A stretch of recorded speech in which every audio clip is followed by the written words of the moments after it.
everybody. On behalf of my co-authors and myself, thanks for tuning in to our paper on learning to identify exact and palindromic repetitions in pentatonic melodies. So I'm going to start with a little linguistic background that's going to get us into what's going to be a musical question. So people are really good at identifying when spoken syllables repeat, but they're very bad at identifying when they're reversed, or what we in music would call retrograded. That is, like, ordered like a palindrome. This has been shown and replicated plenty, but it's not obvious that this should naturally be true. The two processes are essentially equally computationally strenuous, and repetition is even harder to account for in certain grammars, like context-free grammars, than reversal is. But this is probably due to the way that short-term memory works, possibly involving the linear nature of working memory. Now, the musical side of this is that people are also really good at identifying when musical sequences repeat, but very bad at identifying when sequences are reversed or retrograded. And again, replicated plenty. This fact is again probably attributable to the linear structure of working memory. There's also a question about how we're learning these. Are we learning these through explicit learning or implicit learning? Is our knowledge explicit or implicit? And Moreton and colleagues get at this, and I'm going to spend a little time on this design because we're going to end up adopting it in this paper. So they taught participants either reduplication or reversal syllable patterns. They tracked their learning progress. And then at the end of the experiment, participants were explicitly asked to describe the rule that they had learned. So this is an outline of the design. Let's say the randomized computer program says, I'm going to teach this person to do a reduplication pattern. And the participant hears co-live su co-live. They haven't heard anything before this, and so they're going to guess. They're going to guess, let's say, yes. And then the computer says, great, yeah, that does. Let's try another one. La vu so ki la so vu. Does that conform to the pattern? Now notice that that's not a reduplication. La vu so is not the same as la so vu. So it's not. But we're still guessing at this point. So let's say our participant says yes. The computer would say, nope, wrong, try another one. And so after doing this a bunch of times, 48 more times, the participant's going to get better at this. Then they'll notice that, okay, maybe we're doing a reduplication pattern. Va lo ki se ki lo va. Does that conform to the pattern? Nope, definitely not. I've learned the pattern by now. And the computer's just like, great, we've come to the end of the test. What was the pattern of the conforming words? And the participant could say, well, the last three syllables repeated the first three syllables. Great, you learned the rule. Goodbye. And now let me show you their results. And again, I'm going into detail because we're going to be replicating this musically in a moment. What we're going to do is track reduplication with red, reversal with blue, and then people that stated the correct rule at the end are going to get dotted lines, and people that didn't state the correct rule, either they left it out or they said the wrong rule, are going to have a solid line. And then we're going to put 95% confidence intervals around each of those. That's going to look like this. So then there's this 0.5 line through the middle, which is basically going to indicate random chance. You want to be above that random chance line. What we see here is that participants who heard reduplications and correctly stated the rule were pretty high, better than chance. Lower than that, participants who heard reduplications and did not correctly state the rule. Then we've got participants who heard reversals and correctly stated the rule. They're up there, that dotted blue line. And then down there, basically guessing, are participants who heard reversals and did not correctly state the rule. In sum, what they found is participants were really good at the reduplication task if they could explicitly apply knowledge, but reduplication task could also be learned implicitly.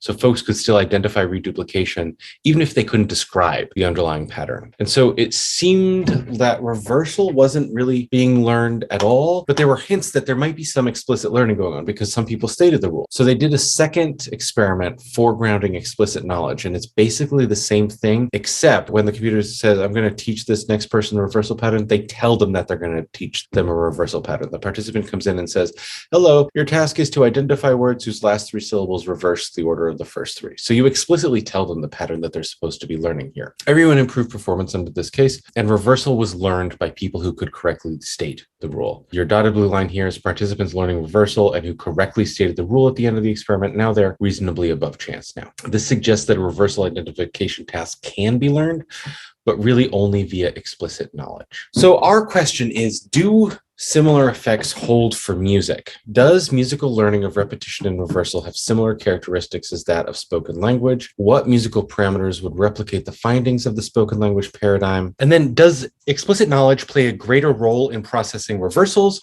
versus repetitions? And then, can reversals be reliably learned at all?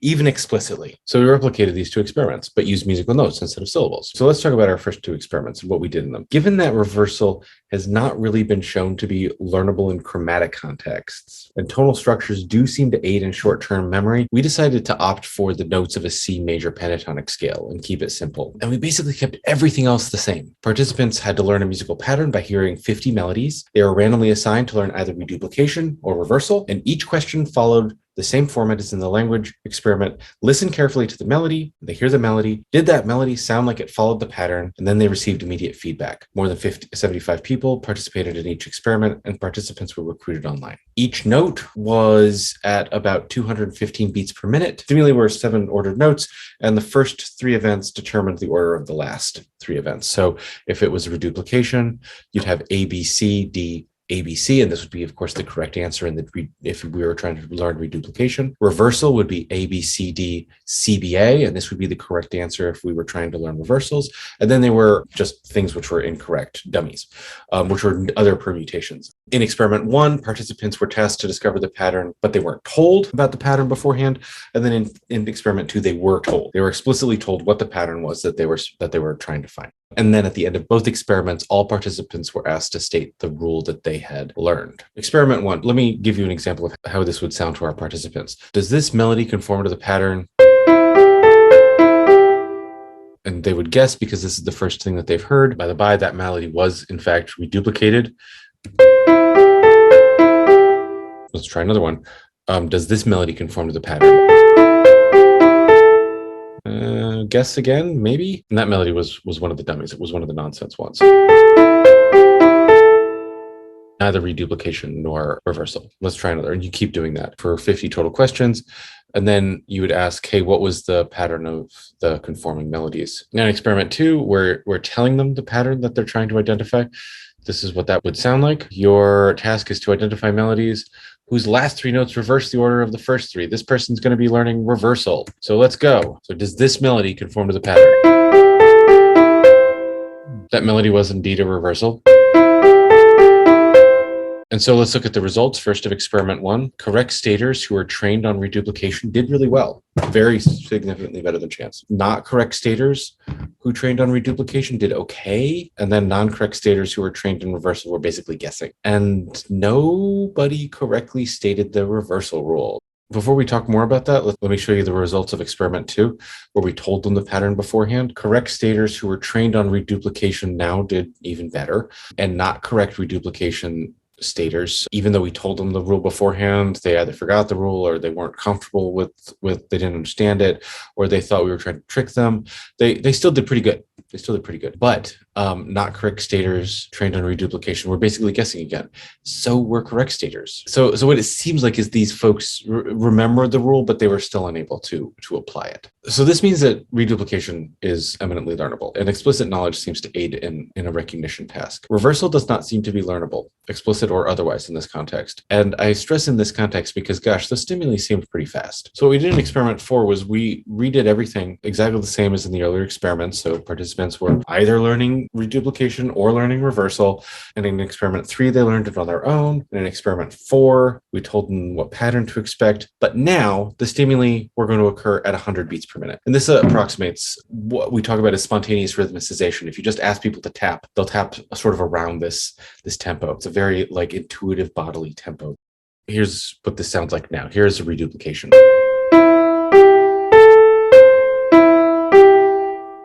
And here's a reversal.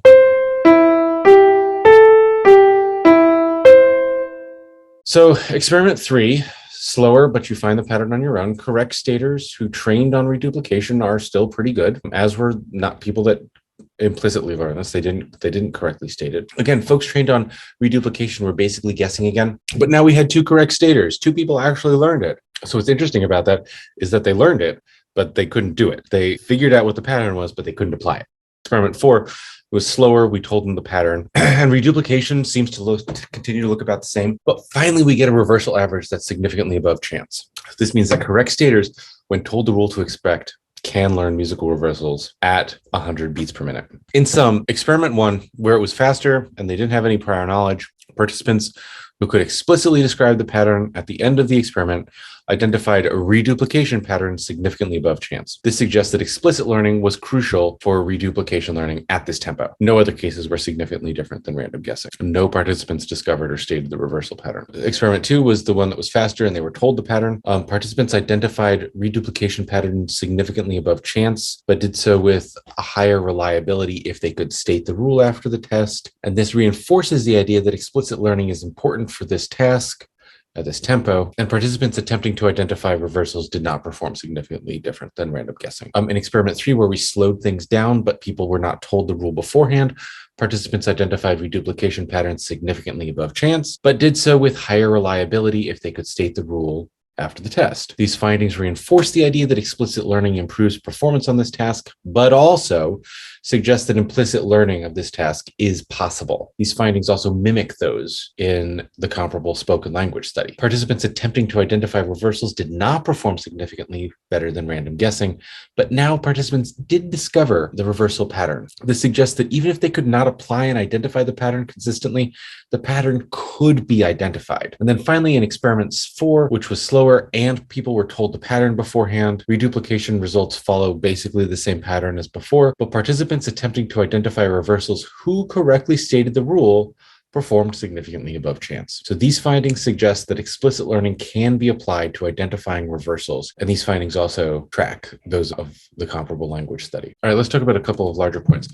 As shown in many previous studies, reversal is much harder to learn and recognize than reduplication. But, and this is like spoken language, a reduplication identification task can be learned implicitly. But in music, there appears to be an upper tempo constraint on this possibility. And like in spoken language, the reduplication identification task is improved by explicit knowledge. Also, like in spoken language, a reversal identification task is pretty unlikely to be learned implicitly and can be undertaken using explicit knowledge. Although again, in music, there appears to be an upper tempo constraint. Now I want to talk a little bit about some musical implications, because it's really different to experience music implicitly versus explicitly. These findings suggest the kinds of experiences that these techniques can be used to elicit in a listener. So for instance, if you wanted to implicitly guide listeners towards certain feelings or associations without engaging the jolt of an explicit or intellectual experience, but rather sort of engage with a listener's gut reaction, one might use a moderately paced melodic repetition like this. So this is a repetition of B, A, C, B.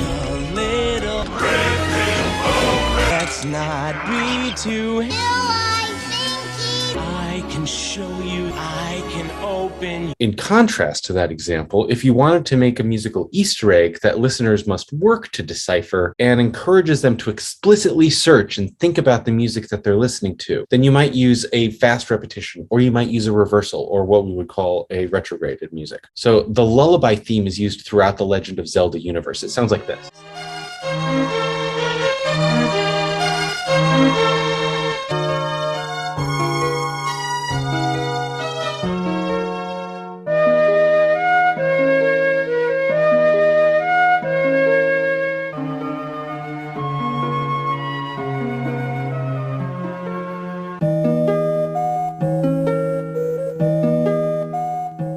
Now, in this theme appears in Skyward Sword.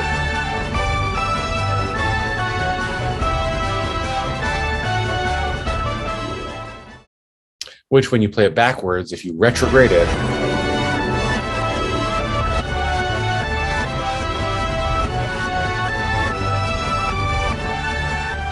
that is a reversal of the lullaby theme.